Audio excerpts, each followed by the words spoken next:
camera up here. So what did you guys do to keep them 1 for 18 from 3? I think we were really set in tone with our defense, our defensive plan. We really executed well. We was physicals on the switch. We was able to get over the screens, and I think it was just a team contribution in terms of our defense. It was a team defense type of game.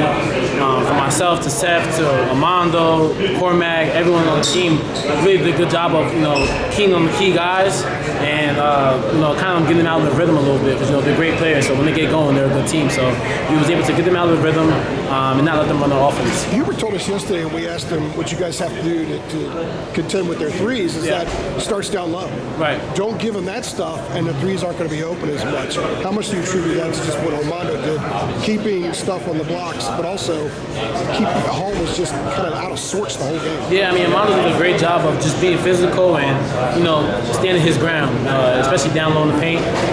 They like to get into the paint, especially with Hall, so Armando did a good job of forcing him outside the block a little bit, making it tougher.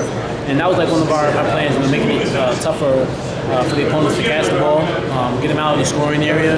I think we really did a good job of that. Everyone was just talking. I think that was a big key for us. We was talking, communicating on the switches, on the staying with your man, and we were all just dialed in every time we came into the huddle. And we was able to come up with a win.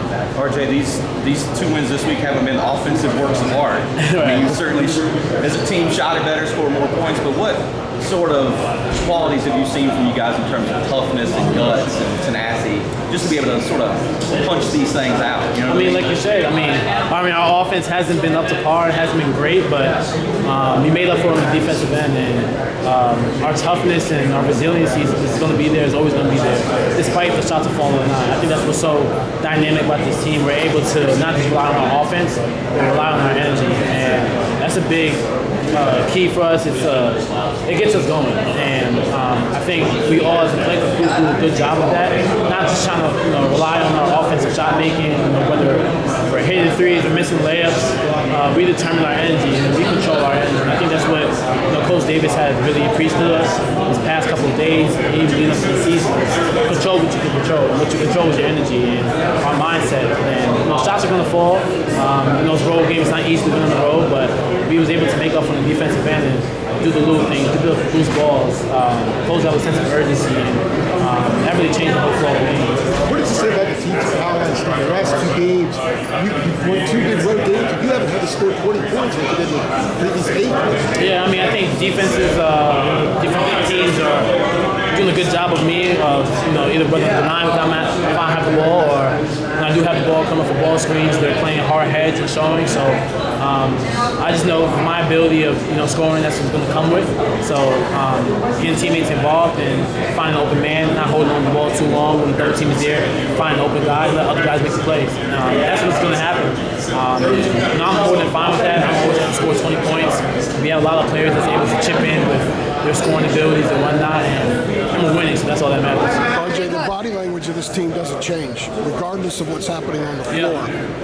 At all. I think our body language, you couldn't even tell if one of us are having a bad game if we're not shooting the ball really well, because we're so dialed into winning that if it's not one of our best offensive games, we're going to find a way to impact the game in different ways, and that just shows our maturity of this team, the experience, and the overall mentality of just to win. It doesn't matter if one guy's hot and one's not. We're going to find a way to impact in any way we can in order to get that win. And that's what this team came to the school with, the mentality and the chip on the shoulder that we're going to win and put our body on the line and do whatever it takes. And that gets you through the ugly stretches.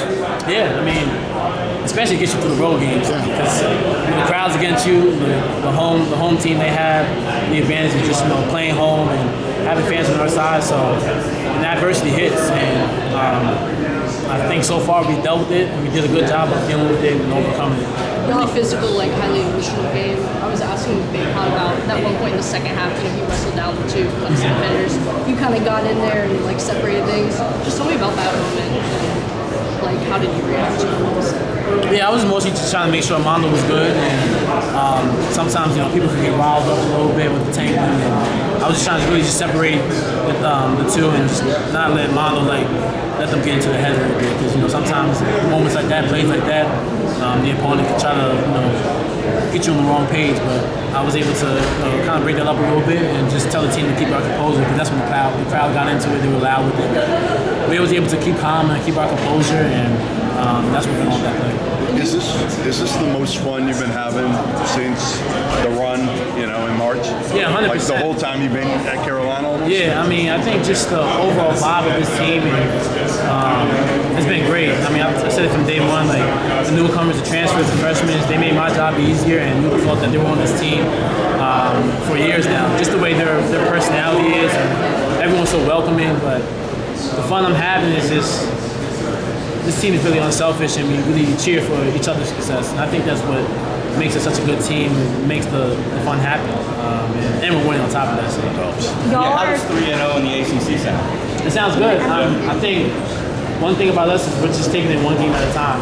We're not looking too far ahead and looking who's next. Just focused on what game we have now and staying in the present moment. So with 3-0, especially you start off with 2 road games, I mean, that's big time. So we just got to keep this thing rolling. Really physical game, kind of one of those one in the trenches games that Davis talks to us about.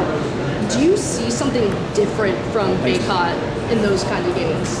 Yeah, I mean, Mondo's just doing a good job of just establishing his presence, and whether that's down on the paint finishing or going out there and grabbing 20 rebounds.